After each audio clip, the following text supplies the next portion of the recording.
ఖమ్మం జిల్లా ముదిగొండలో కోతులు కుక్కల బెడదతో విసుగెత్తిపోయిన గ్రామస్తులు వినూత్న రీతిలో తమ డిమాండ్లను వ్యక్తపరిచారు.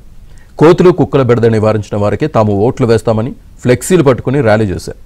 గ్రామంలో సమస్యలను పరిష్కరించిన వారికే ఓట్లు వేస్తామని యువకులు తెలిపారు.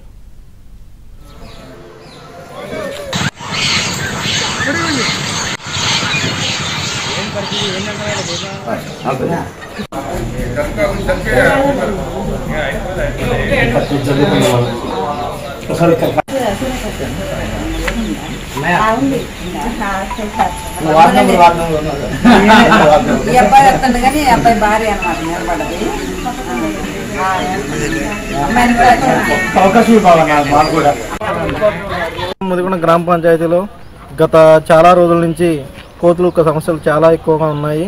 కానీ ఇప్పటివరకు మనకి అరికట్టడం అనేది జరగట్లేదు. మా గ్రామ పంచాయతీలో ఇప్పుడు ఎన్నుకునే అభ్యర్థులు కోతుల కుక్కలను అరికట్టే విధంగా ప్రయత్నాలు చేస్తే మేము వాళ్ళకే ఓటేస్తామని కోరుకుంటున్నాం. ముదిగొండలో కోతుల కుక్కలను ఎవరైతే అరికడతారో వాళ్ళకే మేము ఓటు వేస్తామని మేము సవినయంగా తెలియజేస్తున్నాం.